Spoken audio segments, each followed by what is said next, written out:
Good morning all of you और स्वागत है आप सभी का एक बार फिर से दिन भर की रोटी डेली डिवोशन में परमेश्वर के प्रेजेंस में प्रभु यीशु मसीह के नाम में। आज है 14 फरवरी और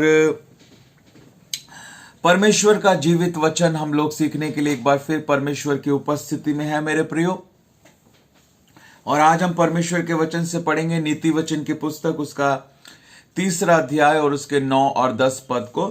नीति वचन 3 अध्याय और उसका 9 और 10 पद, जहां लिखा है, अपनी संपत्ति के द्वारा अपनी भूमि की सारी पहली उपज दे देकर यहोवा की प्रतिष्ठा करना।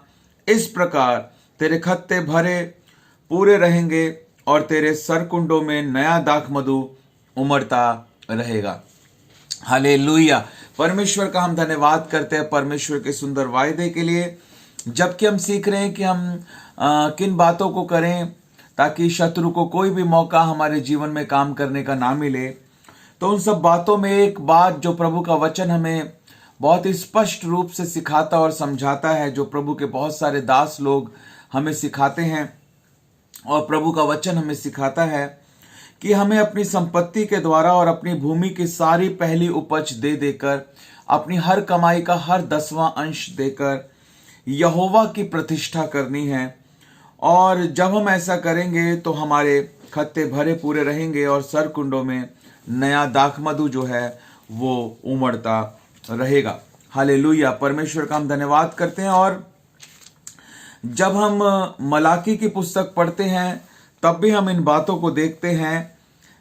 मलाकी 3 अध्याय 10 पद से वहां लिखा है, सारे दशमांश भंडार में ले आओ कि मेरे भवन में भोजन वस्तु रहे। और सेनाओं का यहोवा यह कहता है कि ऐसा करके मुझे परखो कि मैं आकाश के झरोखे तुम्हारे लिए खोलकर तुम्हारे ऊपर अपरंपार आशीष की वर्षा करता हूं कि नहीं। मैं तुम्हारे लिए, देखिए बात यहां पर खत्म नहीं होती है, अभी ये कॉन्टेक्स्ट जारी है, ये संदर्भ जारी है कि जब हम अपना दसवांश प्रभु को देते हैं, जब हम अपनी हर कमाई का हर दसवांश ईमानदारी के साथ प्रभु को देते हैं, हालेलुया, तब प्रभु क्या करता है, मैं तुम्हारे लिए नाश करने वाले को, वो चोर किसी और काम के लिए नहीं आता, चोरी करने, नाश करने और घात करने आता है। मैं नाश करने वाले को ऐसा घुड़कूंगा कि वह तुम्हारी भूमि की उपज नष्ट ना करेगा और तुम्हारी दाखलताओं के फल कच्चे ना गिरेंगे। सेनाओं के यहोवा का यह वचन है। यानी अगर हम दसवांश नहीं देते हैं तो फिर शैतान जो है वो क्या करता है, हमारी उपज को नष्ट करता है, हमारी दाखलताओं के फल जो है वो कच्चे गिरते हैं। हम आशीष नहीं पाते। यहां पर लिखा है, सब जातियां तुझको धन्य कहेंगी यदि तू अपनी कमाई का दसवांश प्रभु को देगा। और तुम्हारा देश मनोहर देश होगा। सेनाओं के यहोवा का यह वचन है।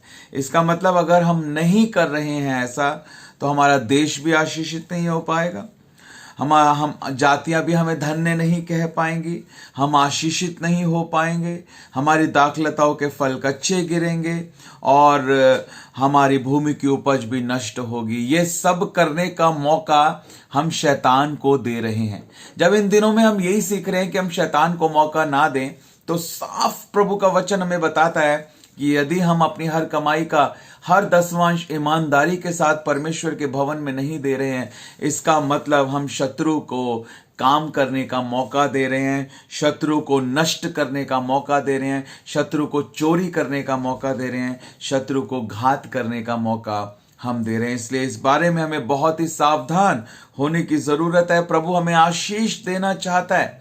प्रभु कभी किसी का कर्जदार नहीं है। हालेलुया। आसमान और जमीन का वो मालिक है, लेकिन उसने एक सिस्टम बनाया है। उसने अपने लोगों के लिए एक सिस्टम बनाया है। उसने अपने सेवकों के लिए एक सिस्टम बनाया है, एक अनुशासन बनाया है।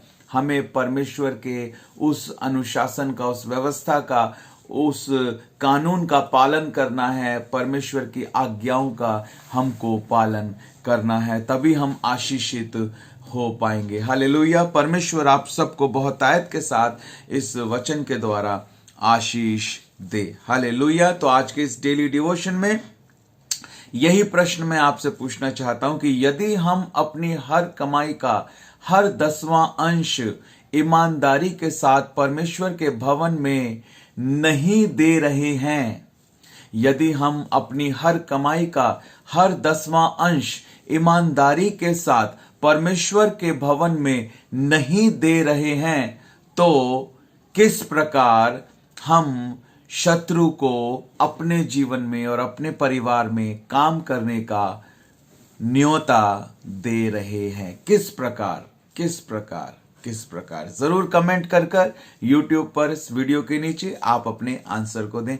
परमेश्वर आप सबको अपने बुद्धि, ज्ञान, शक्ति और समझ से भरे और आपको बढ़ाए और आपको आशीष दे। God bless you.